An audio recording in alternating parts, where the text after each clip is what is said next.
why does God allow suffering? This question makes sense.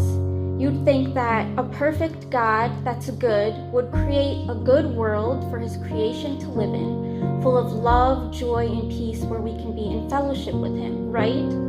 In fact, God did do that. Genesis chapter 1, verse 31 says that when God created everything, he saw everything that he had made, and behold, it was very good.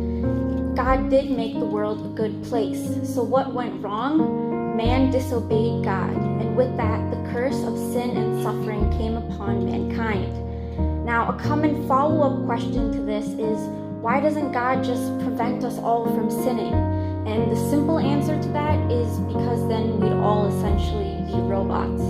Genesis chapter 1, verse 27 says that God created man in his own image. God gave us a free will, just like God has one as well. So we have the freedom to choose between right and wrong. God wants us to freely choose to do what's right and to obey him, not because he's forcing us, but because we love him.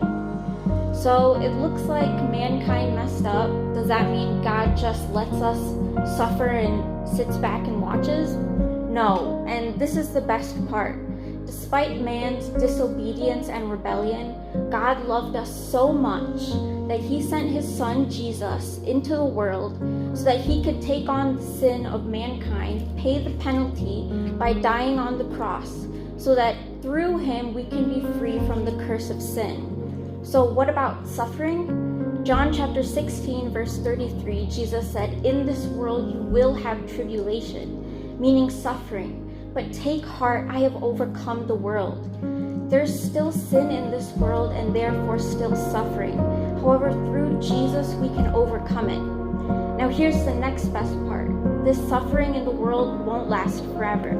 2 Corinthians 4, verse 17 says, "For our light and momentary troubles are achieving for us an eternal glory that far outweighs them all."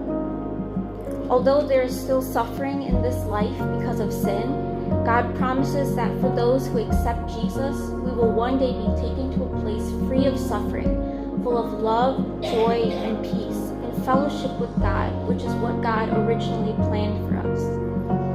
I know that this is a pretty complicated question, and there are probably more follow-up questions that you may have. So I encourage you to talk to other believers, your parents, the pastor. Also, look into it yourself, because this is all useful knowledge for growing our faith. I hope this was helpful to someone today. God bless you.